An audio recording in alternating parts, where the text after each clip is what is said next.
कहानी है रामनगर नाम के गांव की, जहां की पुलिस स्टेशन में एक नए हवलदार की पोस्टिंग हुई थी। उसका नाम राजा था और वो बहुत मिलनसार इंसान था। उसने बहुत जल्दी गांव वालों से बॉन्ड बना लिया था।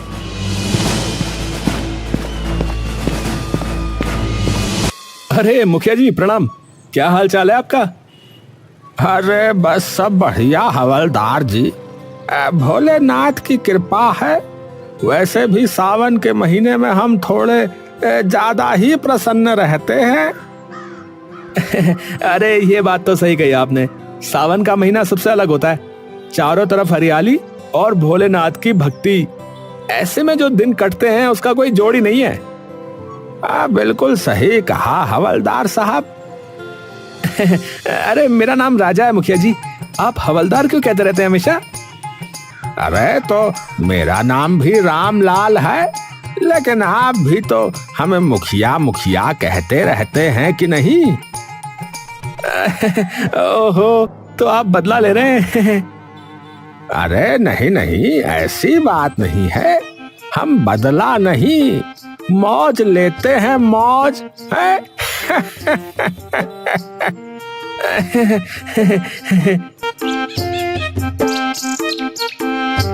राजा हवलदार हंसते हुए वहां से चौकी की तरफ चला गया।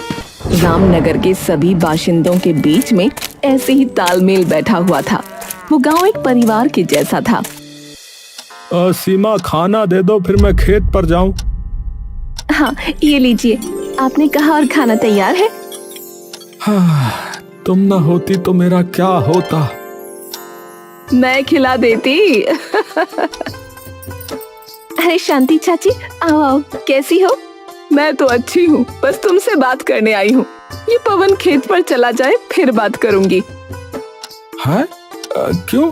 मेरे सामने क्यों नहीं कर सकती? तुझे औरतों की बातों में क्यों घुसना है? चल भाग यहाँ से। तीनों हंस पड़े और पवन खेत पर चला गया। शांति चाची ने जैसे ही सीमा को अकेला पाया, वो अपनी बातों की पोटली खोलकर बैठ गईं। पहले तो हल्की फुल्की गपशप, मोहल्ले की बहुओं की बातें, और फिर धीरे धीरे असली मुद्दे की तरफ वो बढ़ी। सीमा बेटा, तेरे से एक बात करनी थी। वैसे तो बड़ी बात नहीं है, पर मन में खटक रही है 2 दिन से। अरे चाची, आप तो डराने लगी, बोलिए ना क्या बात है। हमारे घर से चांदी का लोटा गायब हो गया है। मेरी अम्मा का दिया हुआ था, बहुत प्यारा था मुझे। चांदी का लोटा?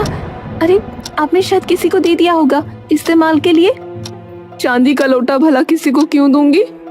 हाँ, ये बात भी सही है। कहीं रखकर भूल तो नहीं गई आप? सीमा ने पूरा घर छान मारा, रसोई, ओसारा, पिछवाड़ा, लेकिन चांदी का लोटा कहीं नहीं मिला। एक गहरी चिंता की रेखा उसके माथे पर खिंच गई। चाची, कहीं कोई उठा तो नहीं ले गया? पता नहीं बेटा, खैर अब क्या कर सकते हैं, भगवान देख रहा है। सीमा चुप रह गई, लेकिन तभी उसे कुछ और याद आया। उसकी भी कुछ चीजें गायब थीं। अरे चाची, एक बात बताऊं, परसों से मेरी एक जोड़ी पायल भी नहीं मिल रही है। क्या? ये तो बहुत अजीब बात है। तेरे घर से भी गायब, हमारे घर से भी। कुछ तो गड़बड़ है सीमा। इधर सीमा शांति की बातों का सिलसिला खत्म नहीं हुआ था, उधर पूरे गांव में कुछ न कुछ गायब होने की खबरें आने लगीं। कहीं से गहने, कहीं से जूते, तो कहीं से किसी की साइकिल। यार, मेरी वो महंगी वाली घड़ी भी नहीं मिल रही। भूत उठा ले गया क्या उसे? यार हमारे घर से तो 10,000 रुपए गायब है। बताओ कौन चोर है जो इतनी सफाई से चोरी कर रहा है यार? गांव के लोग पहले इसे हल्के में ले रहे थे, पर जैसे जैसे सामान की लिस्ट बढ़ती गई, एक बेचैनी पनपने लगी।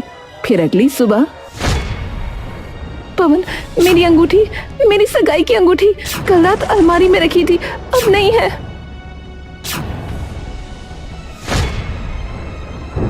अरे अरे ये क्या मजाक है? यहाँ तो सचमुच नहीं है। सीमा, किसी ने चोरी की है।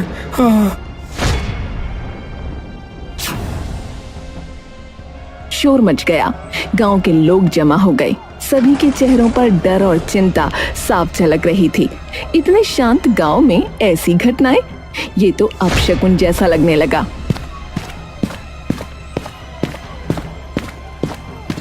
अरे क्या हुआ, किसने शोर मचाया हुआ भाई? राजा भैया, मेरी बीबी की जो है अंगूठी चोरी हो गई है। अलमारी में रखी थी पर अब नहीं है। हमारे गांव में ये क्या हो रहा है? कौन है जो सबके घरों से चीजें उठा रहा है? अरे अरे सब शांति रखो, हम भी चौकी में इस पर बात कर रहे थे। खबर पक्की है, एक गिरोह आया हुआ है इस इलाके में। वो घरों की जानकारी जुटाता है और फिर सामान गायब करता है। कितने लोग हैं ये तय नहीं है, 2, 4 या 10 भी हो सकते हैं।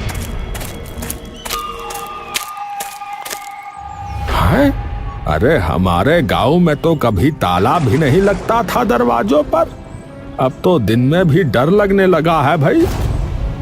अब से सब सतर्क रहें और जो भी बाहर का आदमी दिखे उसकी खबर मुझे दो। और हाँ, मैं आपकी अंगूठी की तलाशी में लग रहा हूँ। गांव में सनसनी फैल गई। जिस गांव में पहले गली की बकरी भी गुम हो जाती थी तो ढोल बज जाता था, अब वहां चोरी की घटनाएं आम हो रही थीं। फिर अगले दिन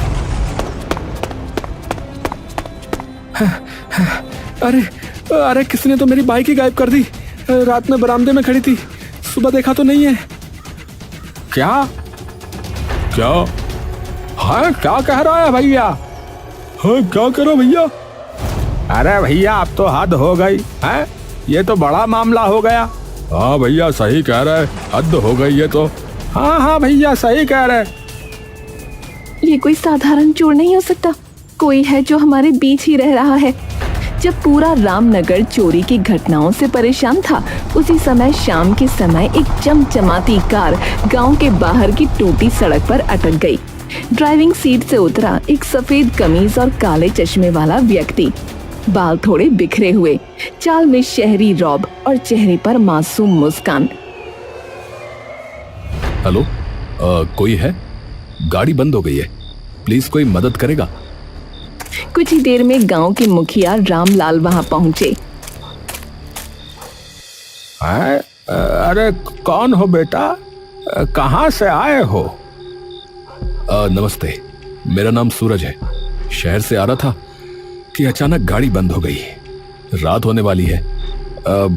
आप बुरा ना माने तो मैं क्या एक रात यहाँ रुक सकता हूँ? तो मुसाफिर हो, ठीक है, पर गांव में थोड़ा जो है हंगामा चल रहा है, ध्यान रखना है। आप चिंता ना करें, मैं एकदम शरीफ और सीधा इंसान हूँ, किसी को परेशानी नहीं होगी। मुखिया जी ने कुछ सोचते हुए सूरज को अपने घर में एक कमरा दे दिया, लेकिन उधर से गुजरते राजा हवलदार की नजर सूरज पर पड़ गई। वो मुखिया के पास गया और बोला, मुखिया जी ये कौन है?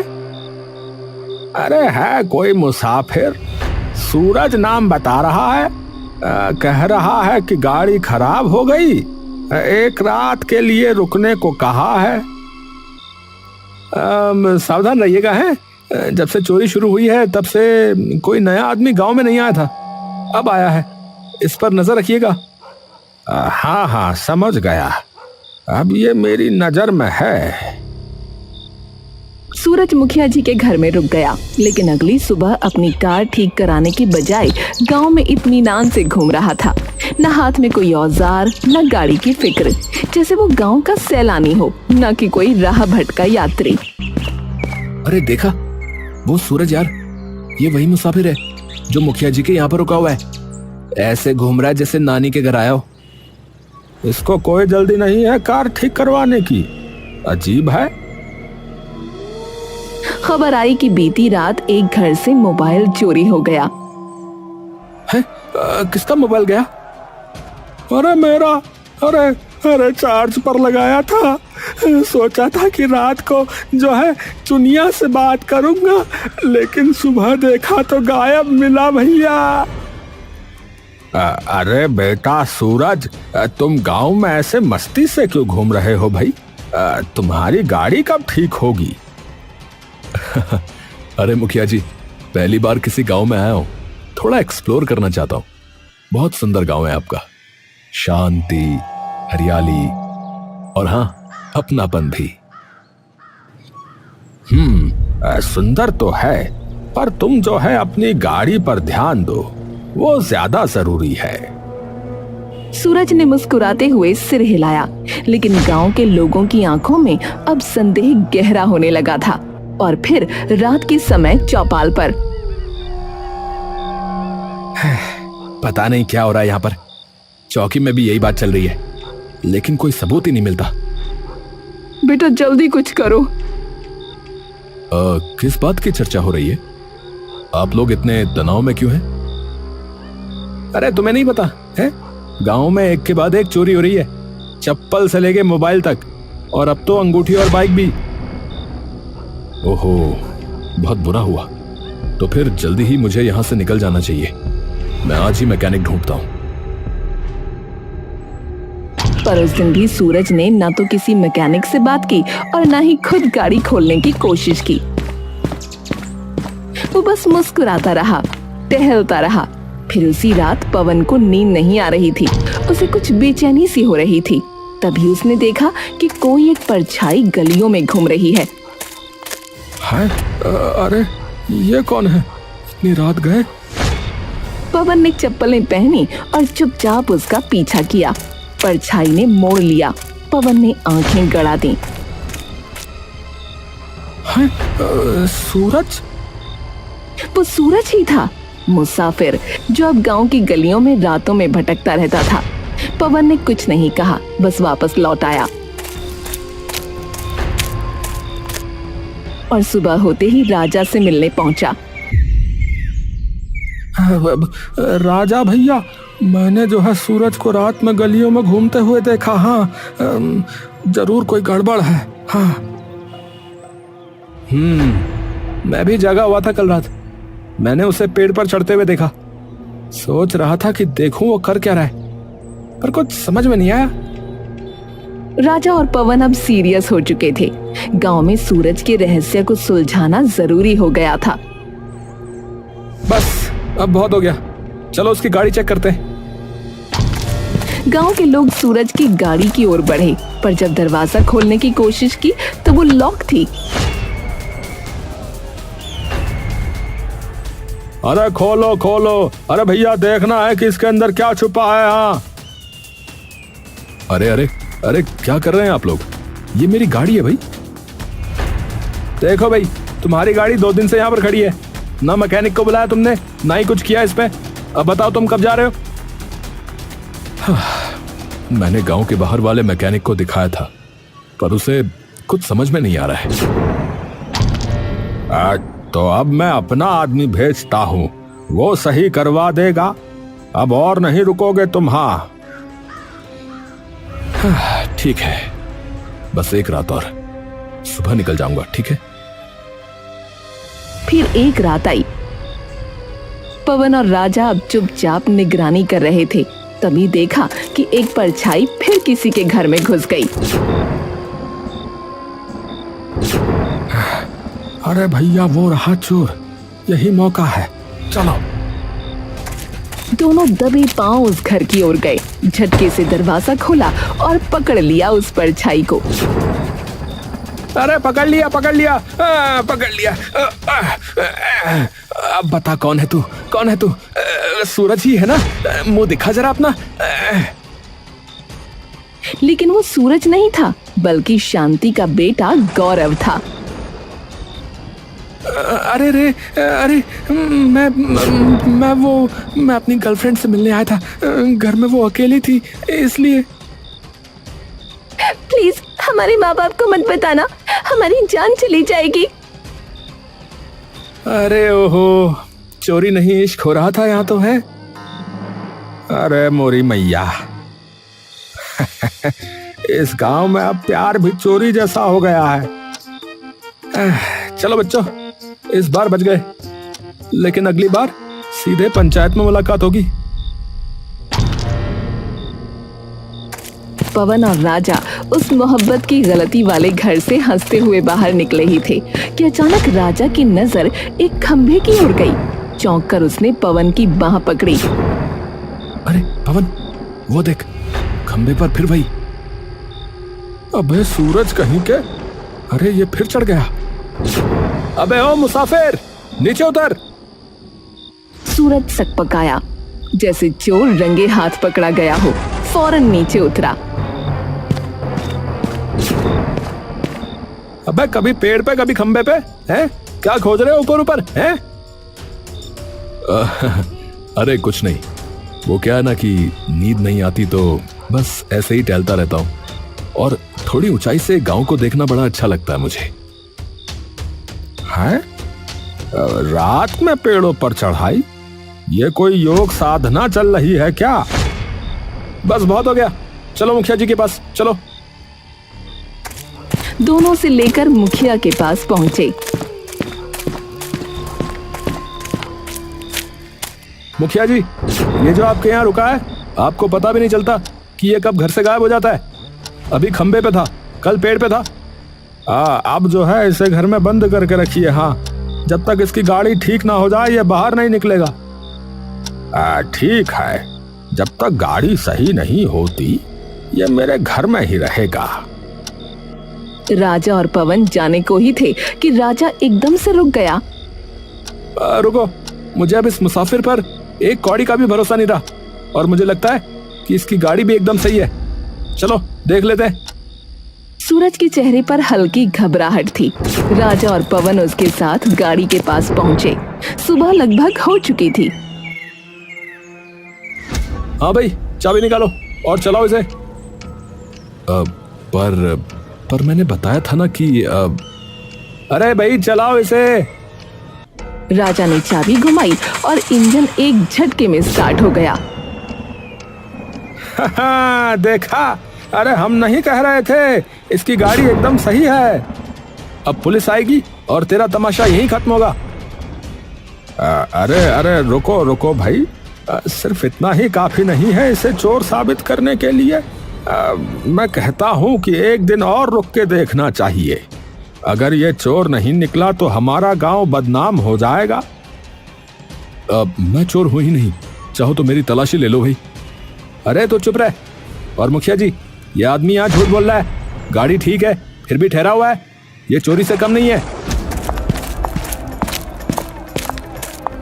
तभी भीड़ जमा हो गई। गांव वाले आ गए। सबकी आंखों में सवाल थे। तभी सूरज ने एक अजब बात कही। वैसे इतनी चोरियां हुई, लेकिन राजा जी के यहाँ कभी कुछ चोरी नहीं हुआ, ऐसा कैसे? अरे हाँ, ये तो अजीब बात है। इसका मतलब? इसका कोई मतलब नहीं है। चोर को अभी मौका नहीं मिला मेरे घर का, और फिर मैं हवलदार हूँ। चोर डर रहा होगा। चोर किसी से नहीं डरते। अरे चुप रहो, एक हवलदार पर इल्जाम लगाते हो। अब देखो मैं क्या करता हूँ। राजा ने सूरज के हाथ में हथकड़ी डाल दी। एक पुलिस वाले पर उंगली उठाने के जुर्म में मैं तुझे गिरफ्तार करता हूँ। हाँ तो सुनो, असली गिरफ्तारी अब होगी। मैंने पुलिस को पहले ही बुला लिया है। सायरन की आवाज आई। पुलिस जीप गांव में घुसी। गांव वाले चौंक गए। सूरज ने जेब से मोबाइल निकाला और एक वीडियो चलाया जिसमें साफ साफ राजा चोरी करते हुए नजर आ रहा था। अरे ये तो पर गांव में सीसीटीवी कहाँ? वही तो, जहाँ सीसीटीवी नहीं होता वहीं लगाना पड़ता है। मैं जब पेड़ पर चढ़ा था और खंभे पर, तो वहां कैमरे फिट कर रहा था, समझा? भगवान, ये क्या कह रहा है? अरे मोरी मैया, ये क्या कह रहा है भैया? अरे दैया, जे का हो गया भैया? ये सुनकर राजा को गुस्सा आ गया और वो मुखिया से लड़ने लगा। ये खुराफाती मुसाफिर इतने दिन से आपके घर में है और आपको खबर ही नहीं हुई? देखो भाई, इस मुसाफिर को जो है मैंने ही बुलाया था, और बात दरअसल ये है कि ये क्राइम ब्रांच से एक अंडर कवर अफसर हैं। क्या कहा? अफसर? धोखा? अरे धोखा नहीं, चाल थी। धोखा तो तुमने दिया हमें, क्योंकि तुम कोई हवलदार नहीं, चोर हो। है? क्या कहा? क्या करा भैया मुखिया जी? ए भैया, मुखिया क्या कह रहा भैया? है भैया, क्या कह रहे? हाँ, असल में ऐसा था कि हमारे गांव की चौकी में हवलदार की पोस्टिंग होने वाली थी। इस चोर को ये पता चल गया और ये उसकी जगह आ गया, क्योंकि असली हवलदार को आने में कुछ दिन बाकी थे। हाँ, जब मुझे इस पर शक हुआ तो मैंने सबसे पहले इसका ही बायोडेटा निकाला। तब पता चला कि राजा नाम का तो कोई हवलदार आना ही नहीं था यहाँ पर। असली हवलदार ये हैं मिस्टर पांडे, जो आज ही आए हैं। नमस्ते जी, नमस्ते।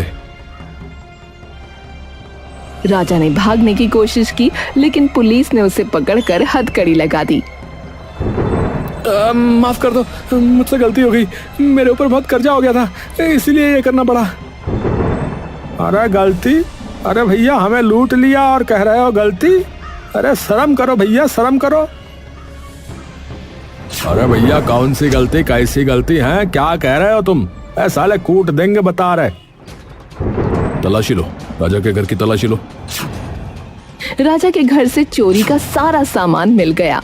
कुछ चीजें उसने बेच दी थीं, उसके लिए जुर्माना लगाया गया।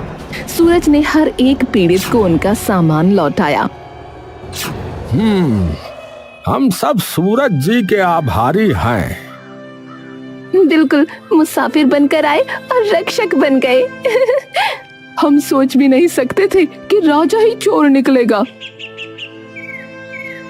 धोखा देने वाला चाहे कोई भी हो, उसका अंत यही होता है।